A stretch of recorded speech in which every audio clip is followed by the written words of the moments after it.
नमस्कार दोस्तों, आप सब लोगों का एक नई वीडियो में हार्दिक स्वागत है। आज की वीडियो में हम लेकर आए हैं डिस्काउंट यानी कि बट्टा। ये एसएससी जीडी पीवाईक्यू क्वेश्चंस हैं और आप लोगों को बता दें टोटल इसमें 10 प्रश्न लिए गए हैं। इसका पार्ट 3 भी बहुत जल्द आ जाएगा। तो यहाँ पर जो भी प्रश्न पूछे गए हैं एसएससी जीडी के द्वारा उनको सॉल्व करेंगे और शॉर्ट ट्रिक के मेथड से हम सीखेंगे किस तरीके से प्रश्नों को सॉल्व किया जाता है। और सभी के सभी मोस्ट इंपॉर्टेंट हैं, सभी के नेचर जो हैं आप लोग अच्छे से ध्यान में रखेंगे ताकि अगली परीक्षा यानी नेक्स्ट अभी जो परीक्षा 2025 में होने वाली है और आप लोगों को इसी पर बेस्ड आप लोगों को आगे भी प्रश्न देखने को मिलेंगे। देख लेना है, यहाँ पर डेट वाइज आप लोगों को देखने को मिलेंगे सारे के सारे। तो वीडियो को स्टार्ट करते हैं और कंप्लीट वीडियो देखना है। सभी के सभी प्रश्न जो है मोस्ट इंपॉर्टेंट हैं। पहला प्रश्न दिया गया, एक व्यापारी अपने सामान को क्रय मूल्य से 50% अधिक पर अंकित करता है और 20% की छूट देता है। छूट देने के बाद व्यापारी को कितने प्रतिशत का लाभ होता है। देखिए, व्यापारी अपने सामान का क्रय मूल्य से यानी इसका हम सीपी देखते हैं कितना है। सीपी को अगर हम 100 मान लें, ठीक है, सीपी को अगर हम 100 मान लें तो बोला गया उस पर 50% अधिक अंकित करता है। तो अंकित मूल्य यानी हम इसका एमआरपी यहाँ पर बना लेंगे, ये हमारा अंकित मूल्य होगा। तो इसका 50% बढ़ा के कर रहा है, 50% यानी ये अब 150 का हो जाएगा, ठीक है। तो यहाँ पर प्लस कर रहा है कितना, 50% को बढ़ा रहा है।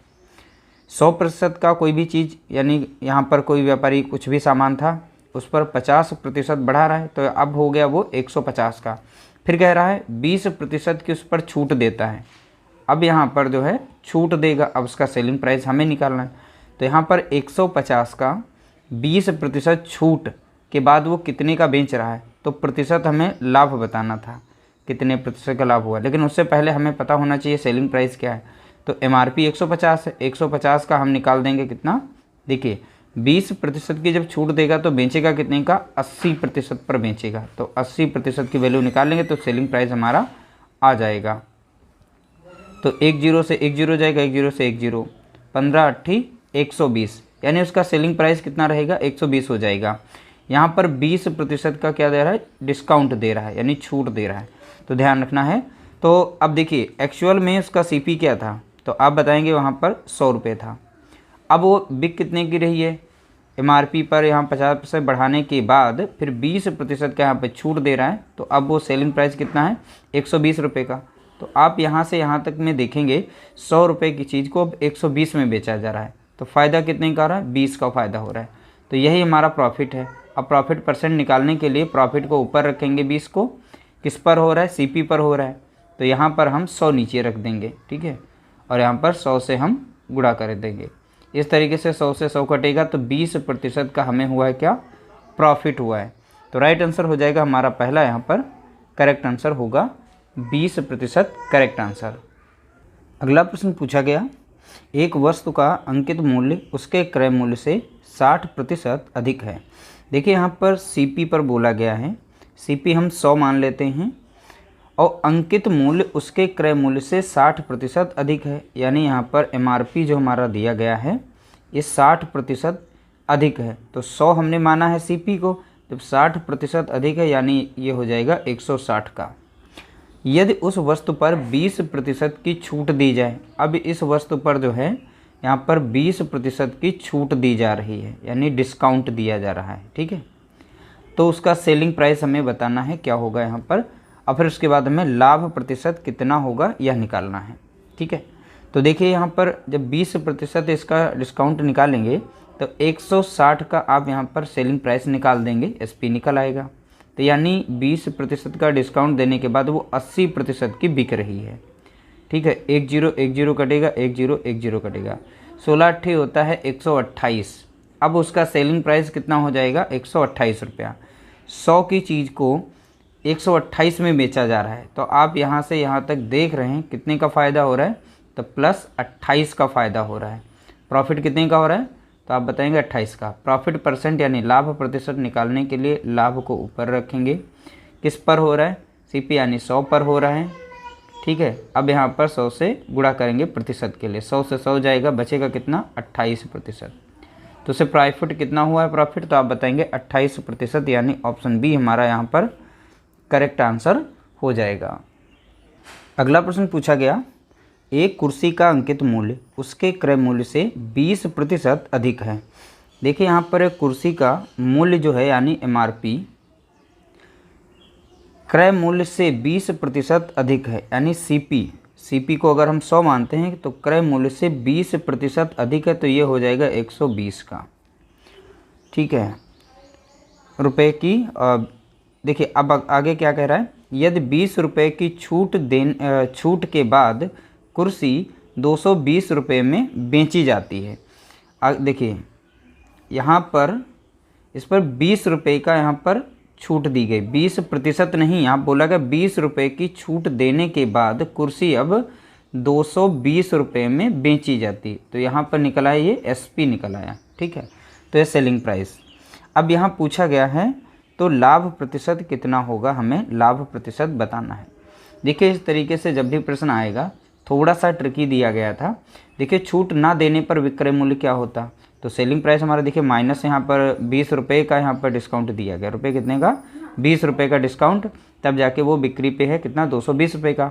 अगर यहाँ पर 20 रुपये का हमें डिस्काउंट ना मिलता तो सेलिंग प्राइस इसका निकल आता है कितना, तो आप बताते 240 निकलता, क्योंकि 20 इसी में जुड़ जाते अगर 20 रुपये का हमें डिस्काउंट ये ना देता। ठीक है, तो यहाँ पर हमें ये देखना है कि जो हमारा MRP है, MRP बराबर यहाँ पर सेलिंग प्राइस हम निकालेंगे यूनिट में। ठीक है, तो यानी MRP हमारा कितना है 120 यूनिट, इसका मान यहाँ पर निकल आएगा, जोड़ लेंगे 240।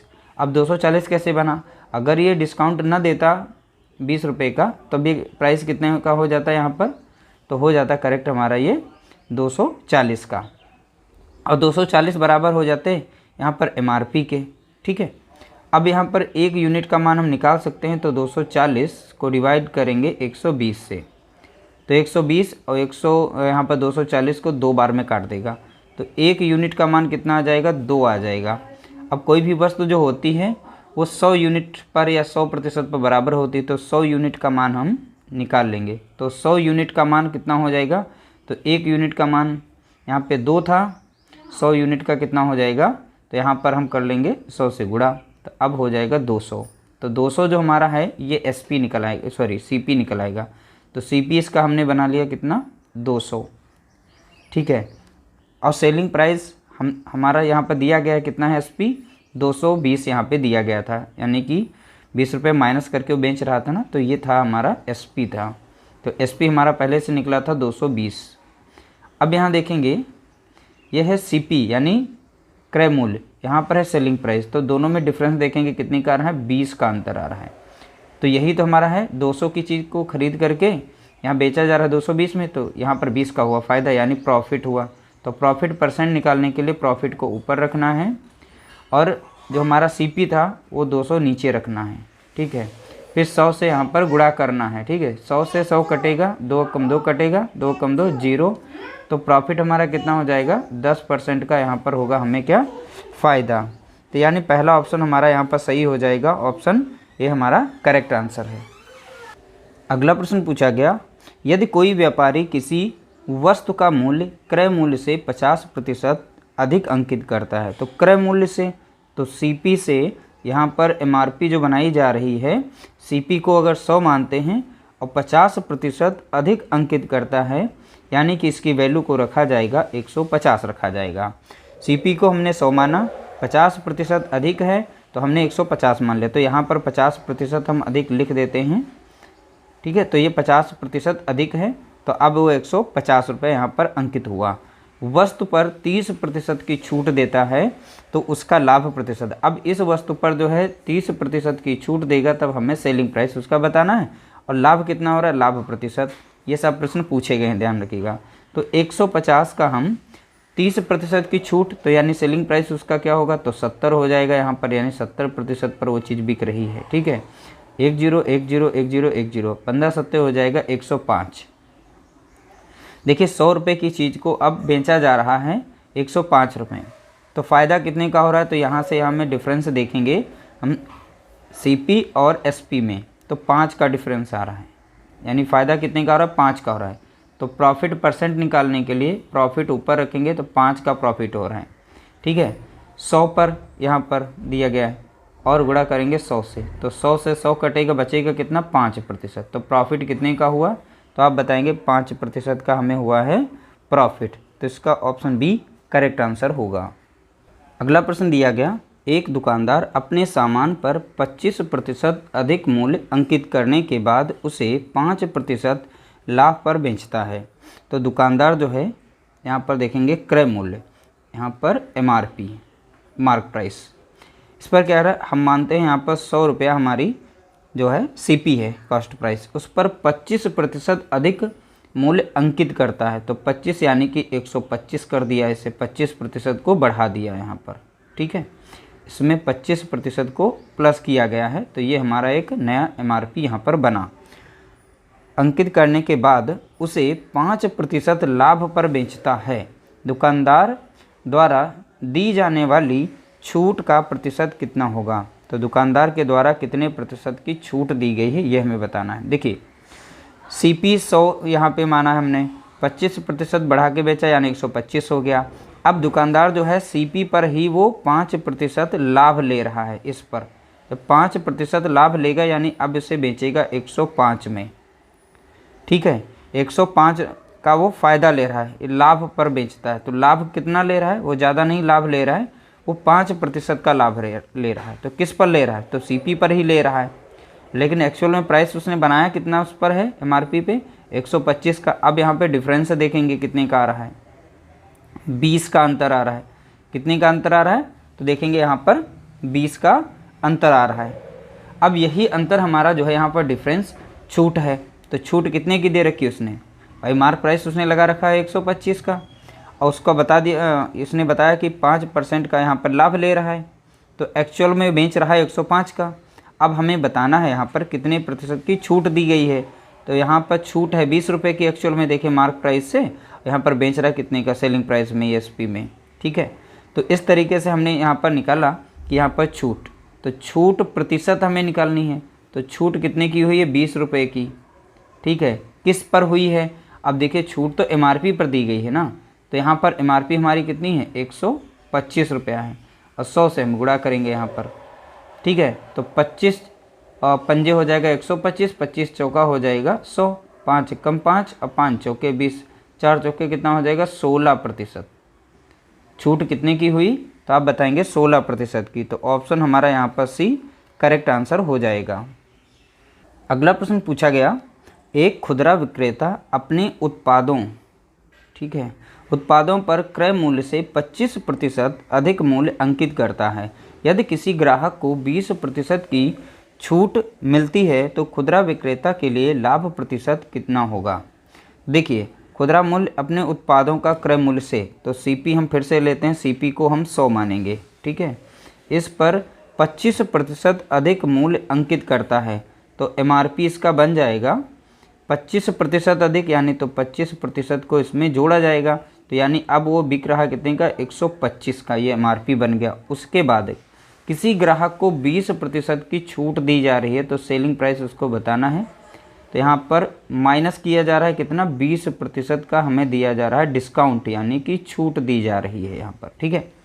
तो इसका हमें यहाँ पर 20% का हमें बताना है क्या बनेगा, 20% हटा के यानी एक्चुअल में यहाँ पर सेलिंग प्राइस क्या बनेगा वो बताना है। तो 125 का आप निकाल सकते हैं यहाँ पर 80%, तो 80% पर वो चीज़ बेची जा रही है, ठीक है। तो यहाँ पर हम निकाल लेंगे, तो 25 पंजे हो जाएगा 125 और 25 चौका हो जाएगा यहाँ पर 100, और 4 कम 4 कटेगा, और 4 दूनी यहाँ पर 8 कट जाएगा, 4 दूनी 8 और 20 पंचे हो जाएगा 100। तो यानी कि सेलिंग प्राइस कितना आ गया 100। देखिए SP भी हमारा यहाँ पर दिया, CP भी दिया गया था 100, और सेलिंग प्राइस भी आ गया हमारा, विक्रय मूल्य भी आ गया 100। यानी लाभ प्रतिशत पूछा था, तो लाभ प्रतिशत होगा ही नहीं इसमें, क्योंकि 100 की चीज़ 100 में बेची जा रही है। तो SP यानी 100 की चीज़ को 100 पर बेचा जाएगा, तो क्या मिलेगा हमें, आंसर 0 मिलेगा, यानी कोई मुनाफा नहीं हुआ वहाँ पर, ठीक है। इसलिए हमारा यहाँ पर राइट आंसर हो जाएगा, ऑप्शन हमारा पहला करेक्ट आंसर हो जाएगा। अगला प्रश्न लिया गया, एक दुकानदार अपने सामान पर 20% यहाँ पर होगा 20% अधिक मूल्य अंकित करने के बाद उसे 125 नहीं, यहाँ पर 12% लाभ होगा, ठीक है। 12% लाभ पर बेचता है तो छूट प्रतिशत कितनी होगी। ठीक है, तो देखिए एक दुकानदार अपने सामान पर यानी सीपी हम मानते हैं 100, 20% अधिक मूल्य अंकित करता है, यानी इसका हम एमआरपी यहाँ पे बनाएंगे 20% अधिक, यानी 120 पर बेचा जा रहा है। करने के बाद उसे 12% लाभ पर बेचता है तो छूट प्रतिशत, देखिए लाभ वो कितना ले रहा है 12% का, तो किस पर ले रहा है, सीपी पर ले रहा है 12% का लाभ, यानी अब वो 112 रुपये की चीज़ को बेच रहा है, तभी तो वो 12% का लाभ ले रहा है। ठीक है, तो ये इसका निकला है यहाँ पर एसपी यानी सेलिंग प्राइस। मार्क प्राइस और सेलिंग प्राइस में अंतर देखेंगे कितने का। देखिए एमआरपी उस पर थी 120 रुपया, लेकिन एक्चुअल में वो 12% का लाभ ले रहा है, तो लाभ हमें बताया गया था 12% का लाभ यहाँ पर ले रहा। ठीक है, अब एक्चुअल में बेच रहा है 112 रुपये की चीज़ को, अंतर दोनों में देखेंगे कितने का है, 8 का अंतर आ रहा है। ठीक है, तो ये डिस्काउंट दे रहा है कितने का, 8 का, तो 8% की यानी छूट प्रतिशत का हमें बताना, तो छूट दी जा रही है 8 रुपये की, तो छूट प्रतिशत निकालने के लिए 8 को हम ऊपर रखेंगे, किस पर दी जा रही है 120 पर, यानी एमआरपी पर दी जा रही है। तो इस तरीके से हम यहाँ पर सॉल्व कर लेंगे, तो 20 पंजे हो जाएगा 100 और 20 छक्का हो जाएगा यहाँ पर 20 छक्का हो जाएगा 120। अब यहाँ पर 2 से काट देंगे, 2 तियाँ 6 और 2 चौके 8, 5 चौके हो जाएगा 20 ऊपर और 3 नीचे हो जाएगा, 3 छाक 18 और 3 छाक 18, 3 छाक 18 यानी 6.66 आ जाएगा। तो ऑप्शन हमारा यहाँ पर डी राइट आंसर हो जाएगा। अगला प्रश्न पूछा गया, एक व्यापारी ने एक वस्तु का मूल्य इस प्रकार अंकित किया कि उसे उस वस्तु के क्रय मूल्य पर 28% का लाभ अर्जित हो। उसने इसे अंकित मूल्य पर 15% की छूट देकर बेच दिया। उसका वास्तविक लाभ प्रतिशत कितना था। देखिए इस प्रश्न को हम क्रमिक रूल से भी सॉल्व कर सकते हैं और जिस मेथड से अभी हम सॉल्व करते हुए आए हैं उस मेथड से भी सॉल्व कर सकते हैं। तो ध्यान यहाँ पर रखना है, तो एक ही मेथड से और क्रमिक से भी हम दोनों से सॉल्व करके दिखा देते हैं। ठीक है, तो क्रमिक का मतलब हुआ a minus B minus A into B upon में 100। ठीक है, अब यहाँ पर लाभ हो रहा है तो ये प्लस में 28 रखा जाएगा और 15% की छूट, तो 15 को हम माइनस में रखेंगे, फिर माइनस, अब इसी 28 गुणे 15 को हम यहाँ पर फिर से वैल्यू रखेंगे, ए बी रखा हुआ है ना, तो यहाँ पर 100 से हम भाग देंगे। अब 4 से कट जाएगा, 4 सते 28 और 4 से काटेंगे तो 25 बार में लग जाएगा। अब 5 से 5 कम 55 25, 5 तियाँ 15 हो जाएगा। ठीक है, अब 28 से जब 15 को निकालेंगे तो बचेगा 3 और इधर बचेगा 1 यानी 13 इधर बचेगा, और यहाँ पर 7 तियाँ कितना हो जाएगा 21 और बटे कितना हो जाएगा 5, तो 5 से भाग देंगे, दशमलव में बना लेंगे इसे, 5 चौका हो जाएगा 20। ठीक है, 5 चौका हो जाएगा 20 और बचेगा 5 दूना 10 यानी 4.2, तो यहाँ से माइनस कर देंगे, 4.2 को माइनस किया जाएगा। जब इसमें से 13 में से 4.2 को माइनस करेंगे तो आंसर मिल जाएगा 8.8% मिलेगा। ठीक है, और भी प्लस में क्योंकि प्लस वाली बड़ी है, तो यहाँ पर देखिए वास्तविक लाभ निकल के आ जाएगा। ऑप्शन डी हमारा यहाँ पर करेक्ट आंसर। अब देखिए जिस मेथड से हम सॉल्व कर रहे थे उसी मेथड से सॉल्व करेंगे। मान लीजिए इसका सीपी जो था वो 100 रुपये था। ठीक है, अब इसका एमआरपी यहाँ पे बढ़ाया गया कितना, देखिए 28% का लाभ, यानी अब वो बेचा जा रहा है 128 में, तो ये बन गया इसका एमआरपी। अब हमें बनाना है इसका सेलिंग प्राइस। अब डिस्काउंट दिया जा रहा है 15 का, तो बेचा कितने का जा रहा है 85 का, 85% पर, तो 128 का हम 85% यहाँ से निकाल लेंगे, तो इसका 85% आप बना सकते हैं। 4 से संख्या कट जाएगी, 4 तियाँ 12 और 4 दूनी 8 और यहाँ पर 25 से भाग दे देंगे, यहाँ पर 25 बार लग जाएगा। अब 32 और 85 का गुणा करेंगे, फिर 25 से भाग देंगे, तो आपको संख्या यहाँ पर मिल जाएगी 108.8। ठीक है, इतना नंबर मिलेगा। अब डिफरेंस यहाँ से देखेंगे तो 8.8 का आ रहा है अंतर, सेलिंग प्राइस और कॉस्ट प्राइस में क्रय मूल्य से अंतर कितने का आ रहा है 8.8 का। यही हो रहा फ़ायदा, 100 की चीज़ को इतने में बेचा जा रहा है, यानी हमको हो रहा है प्रॉफिट। तो प्रॉफिट परसेंट पूछा था, तो प्रॉफिट परसेंट 8.8 ऊपर रखेंगे, किस पर हो रहा था 100 पर, गुणा करेंगे 100 से। ठीक है, 100 से 100 कटेगा, बचेगा कितना हमारा 8.8 ही बचेगा। यही हमारा यहाँ पर प्रॉफिट था।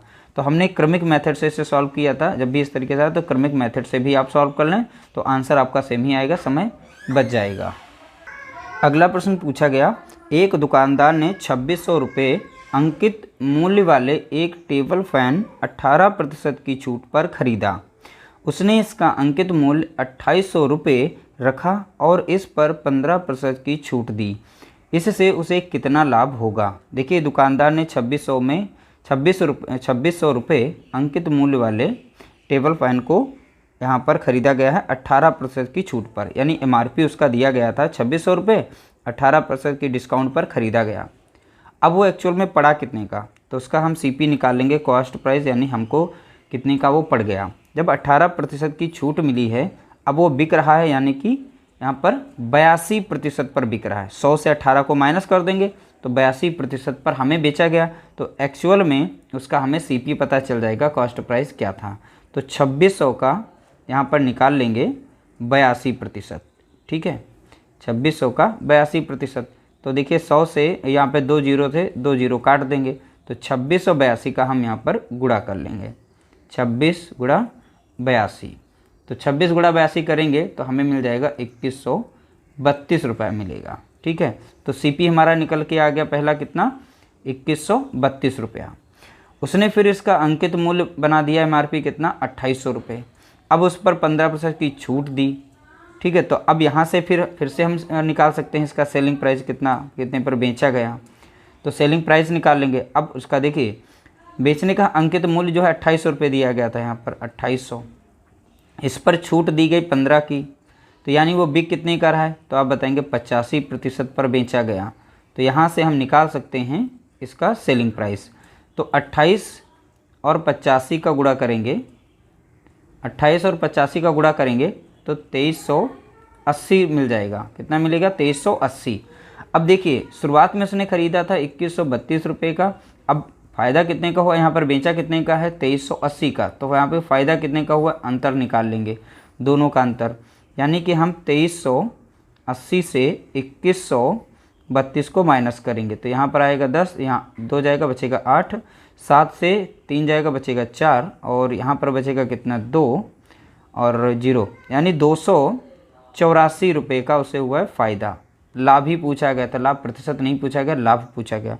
तो 200 यहाँ पर 284 नहीं 248 रुपये का हुआ है फ़ायदा। तो इस तरीके से दोनों का यहाँ पर कॉस्ट प्राइस और सेलिंग प्राइस निकाल लेंगे, उसके बाद माइनस कर लेंगे। सिंपल था, बहुत ही बेसिक था क्वेश्चन। अगला प्रश्न पूछा गया, एक दुकानदार ने एक वस्तु की कीमत इस प्रकार अंकित की जिससे वह उसके क्रय मूल्य पर 30% का लाभ अर्जित करे। फिर उसने अंकित मूल्य पर 12% पर इसे बेच दिया, यानी फिर से 12% की छूट दे दी, ठीक। उसके द्वारा अर्जित वास्तविक प्रतिशत लाभ ज्ञात कीजिए। अब देखिए दुकानदार जो है इसे भी क्रमिक मेथड से करेंगे, यानी A minus B minus A into B upon में 100 के से। पहले वो यहाँ पर 30% का लाभ ले रहा है, तो 30% का लाभ यानी प्लस में लिखना है। फिर 12% की छूट दी तो 12% की छूट माइनस, अब 30 गुणे हो जाएगा 12, अब बटे में हो जाएगा 100। 0 से 0 काट देंगे और यहाँ पर 30 से जब 12 जाएगा तो बचेगा कितना, 18 बचेगा, वो भी प्लस में क्योंकि प्लस वाली संख्या बड़ी है। माइनस 12 हो जाएगा यहाँ पर 36 और बटे में नीचे दिया है 10, दशमलव में कन्वर्ट करेंगे तो 3.6 बनेगा। तो माइनस करेंगे यहाँ पर कितना, 3.6, इतना माइनस कर देंगे। 18 से 3.6 को जब माइनस किया जाएगा तो हमें मिल जाएगा 14 यहाँ पर 4 मिलेगा, ठीक है, 14.4%, ठीक है। तो 18 से माइनस करना नहीं आता तो इस तरीके से आप माइनस कर सकते हैं। 3.6, 0, इधर बचेगा इतना 4 और यहाँ बचे 7, 7 से 3 जाएगा बचेगा 4 और 1 था हमारा। 14.4% का हमें क्या हुआ है, प्रॉफिट हुआ है, क्योंकि प्लस में वैल्यू हुआ है तो हमें प्रॉफिट हुआ है। तो हमारा राइट आंसर हो जाएगा पहला ऑप्शन, हमारा राइट आंसर है। इस तरीके से हमने टॉप 10 प्रश्नों को सॉल्व कर लिया, जो भी प्रीवियस ईयर एग्जाम्स यानी अभी जो एग्जाम्स हुआ था 2024 में, उन प्रश्नों को हमने सॉल्व कर लिया। वीडियो कैसे लगी कमेंट करके बताइएगा। वीडियो अच्छा लगा हो तो लाइक कर देना, शेयर कर देना।